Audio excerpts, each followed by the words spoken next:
So, years ago around when I, 19, was I think about 7 my great-grandmother passed away. She split inheritance money in her will from me, my mother, 39, my aunt, 45, and grandmother, 69.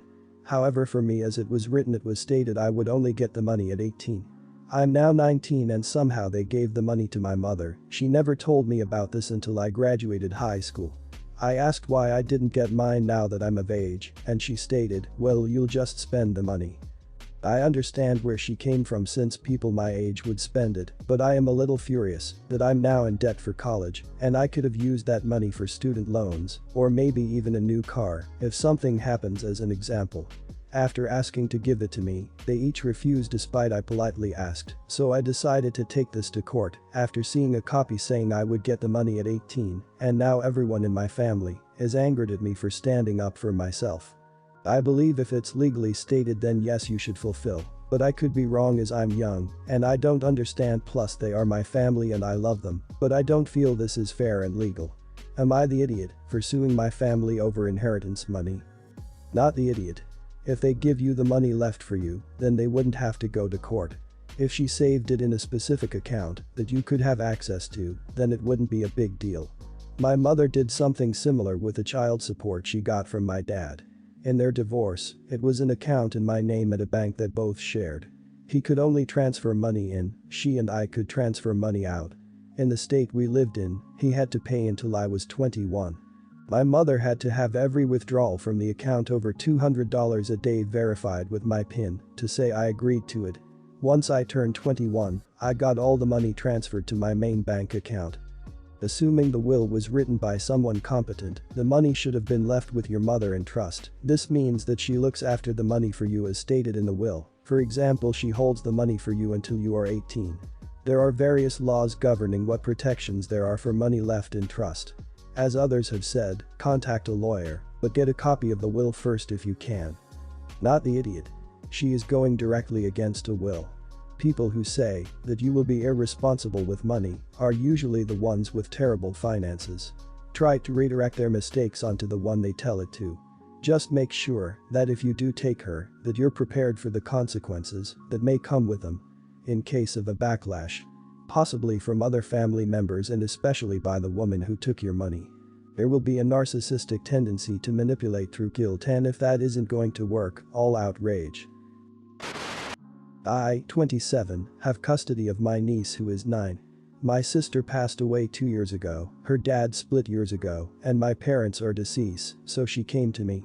My niece has cerebral palsy, and while she doesn't have an extreme case, she does require some extra care. She's an amazing little girl who loves school and likes to talk, so moving her seat won't help. My boyfriend, 30, lives with me and is great with her, but his parents have a big problem with him being with me.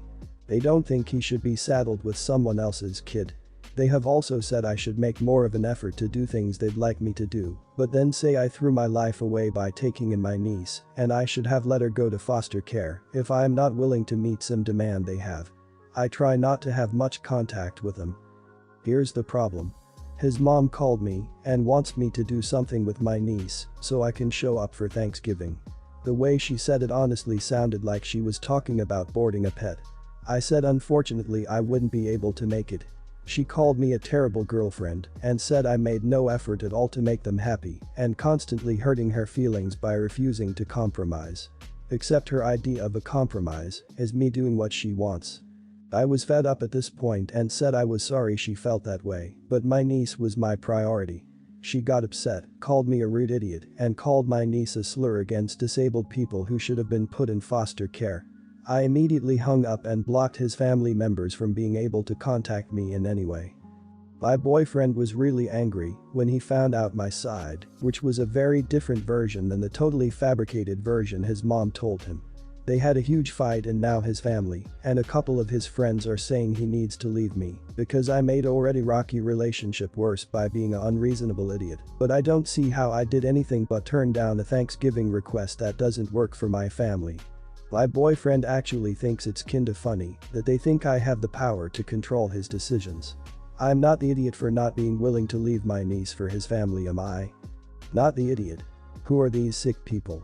They need to literally shut their mouths about your niece and your choices to care for her and hang out with her. They need serious help. I can clearly see why you wouldn't want to hang out with them, whether you're with your niece or not. Sorry, but your boyfriend is also an idiot for minimizing the way his family speaks to you and about your niece. Not the idiot. There's a lot I want to say about this. First, taking in your niece. If my math is right, you were just 25, and you not only took in a child, you took in a special needs child. You're amazing. Your boyfriend. I'm glad he's on your side, but I wonder, if he knows they treat you and your niece, what does he do to minimize your contact with? Because if he's just letting it go on, then he's an idiot to a certain degree. His mother was already awful, but she became then irredeemably idiot the moment she decided to use abusive language and use slurs towards your niece. Don't let others try to convince you it's your fault. She was the idiot. You're most definitely not the idiot. You're not the idiot. Your boyfriend's mother is an extremely inconsiderate person. She clearly didn't like you from the get-go and tried to find a reason to hate on you. Not showing up to Thanksgiving is not that big of a deal in my eyes, considering the cause, and if your mother-in-law really wanted you to be there, she would figure something out. As long as your boyfriend see your side and understand that you are in the right, have no worries. It's sad that his mother doesn't see your niece as something but a burden. My sister unfortunately passed away 2 months before their wedding day was set last year. I hate traditions and I hate the concept of having someone give me away at my wedding. The problem is that my parents seem to see my wedding as an opportunity to get what they tragically lost when my sister died. They hate everything about my wedding. There will be no flower girls, there will be no ring bearer since me and my fiancé will have them in our pockets. I'm not going to be wearing a white dress and we will have no bridesmaids or groomsmen. The biggest thing with them is the fact that I don't want to be giving away. They erupted and called me selfish when I told them this, and then they said, "We are already compromising and letting you have your way with breaking a lot of other tradition, but this one is too important to your father and myself." I told them that they are not letting me do anything. This is my wedding and I'm the one paying for everything along with my fiancé. Then they started going on about how this isn't for me anymore. This is for my father and the opportunity he lost when my sister died, and that if I don't let him walk me down, he'll never have an opportunity to walk his daughter down the aisle again.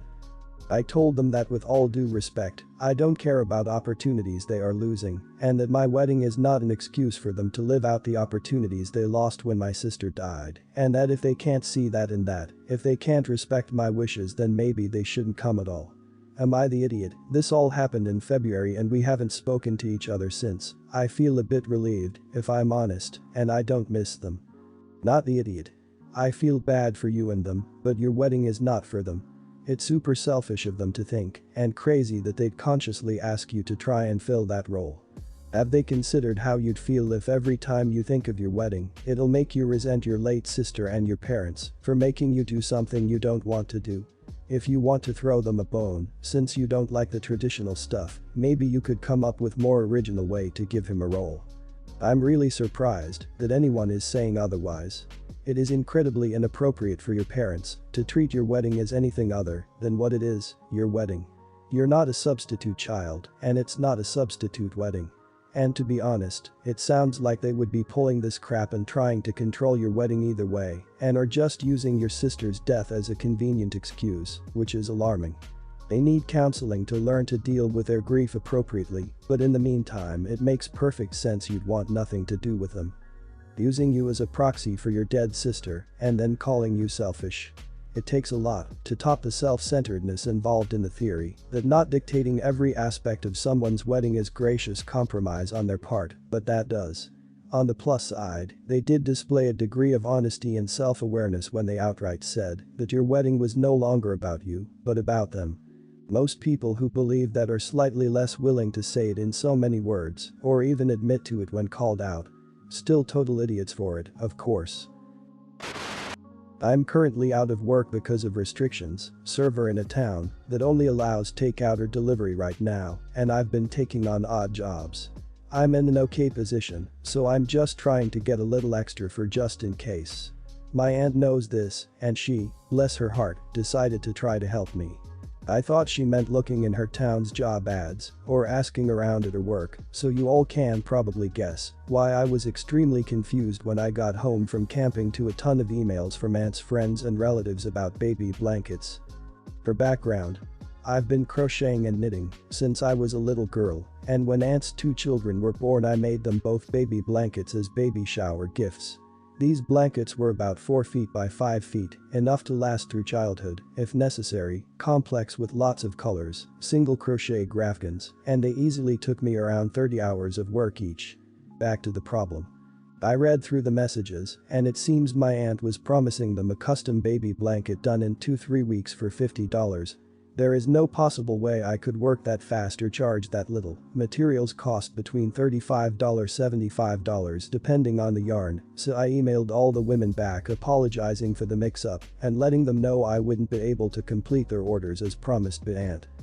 I did tell them I would be willing to make the blankets, but for around $120 plus depending on size, materials, difficulty, etc., and within 5–8 weeks with a waiting list.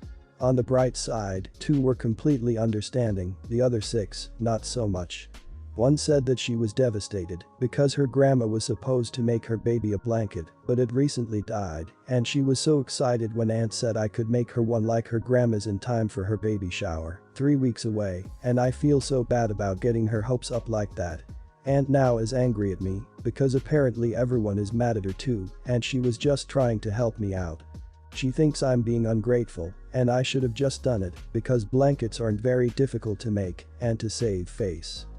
She also thinks $120 is too much to ask, there are much cheaper ones on Etsy, and she's worried about how this whole thing might affect some of her friends with postpartum depression. That worries me too.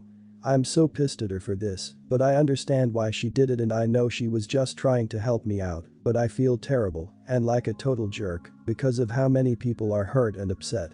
Am I the idiot for not making the blankets and upsetting everyone? Not the idiot at all. It was a misunderstanding at first, but now that she understands the reality of the situation, that is a totally unreasonable ask on your aunt's part. This doesn't really sound like it's about helping you out anymore as much as it is doing a solid for her friends. There are cheaper ones on Etsy also shows she either doesn't value your craftsmanship or understand how large and varied Etsy is. Also, invoking postpartum depression is weirdly manipulative for such a benign conflict. You can't do it in that time for that cost, end of story. She is the idiot for pressuring you any further. OP, you sound like a beautiful person character-wise. You feel bad for those people out of pure empathy, even though you did nothing wrong. Your aunt successfully tricked you into thinking that it's partly your fault, too. When in reality, she just messed up big time. This whole situation is entirely on her. She could have told you about her idea beforehand and asked you about the conditions you'd feel comfortable with, the 8 weeks with a waiting list thing, and also the price for example. That would have been the right thing to do, if you ask me. As someone who makes quilts, not the idiot. Hobbies like this are expensive, and that doesn't even account for the time spent actually making them. Your aunt was asking you to lose money and use up every free waking minute for 3 weeks. How is that helping out? She is doubling down, because she screwed up, she wanted to look good out of this to her coworkers and now she doesn't. Make the blankets for the ones who are happy to comply with your realistic expectations, and forget the rest. If they're so easy to make, why aunt can't make her own for the disappointed women? So, some background is needed here. I'm 19 and have worked at the leisure center in my town since I was 16. It has a gym, a pool, a function room hall and a cafe. Up until recently my job was cleaning the gym and hall and working in or cleaning the cafe, but obviously it's been closed for a while and I've been on furlough. Thing is my parents' house is very toxic and it reached a point where I had to get out, which I couldn't afford to do on furlough alone. I took on 2 new cleaning jobs to cover my living expenses. The leisure center opened again last week, all apart from the cafe part, and I realized just how much I'd be juggling now between work and university. Since the 2 new jobs pay significantly better than this one, but I can use all the extra hours I can squeeze in, I elected to stop working in the cafe when it reopens, because I think those hours will tip it over into too many territory. I told this to one of the 2 cafe managers, and she said that's fine. So, the issue. This morning the other cafe manager messaged me about reopening and stuff and asking if I'm okay to work the same hours I was before. I replied saying, "Sorry, I think there's been some missed communication. I told other manager I won't be working the cafe anymore as I've got 2 other jobs now and it's just too many hours." She was not happy. She began complaining to me that the cafe is short-staffed as is and they don't have another cleaner on hand to do it. At one point in my life I'd have folded and said I'd do it, but I'm trying to be better about advocating for myself, so I said, "I'm sorry about the inconvenience, but I had my notice okayed and sorting a replacement isn't my problem." She then got upset and called me rude and insolent and said she's going to report me to the overall general manager of the place for my conduct. I'm really beginning to panic that I'm going to get into big trouble for this, and if I could have handled this better. Am I the idiot for what I said? Not the idiot. And I quote you, "Sorting a replacement isn't my problem." That is 100% correct. You are not obligated to sort out that stuff, that is the task of the staff manager. I don't know when and why this developed into a trend, but normal staff is not accountable for getting replacements or organizing the shifts. Normal staff is accountable for getting their task done in the required quality and speed. That's it. So no, you are not the idiot for telling her that this is not your problem and reminding her that she gets paid for doing exactly that. You did everything appropriately in preparing to leave, and I think the phrasing you used in advocating for yourself sounds firm but necessary. This person was trying to play on your guilt and it was working, so good for you in not caving.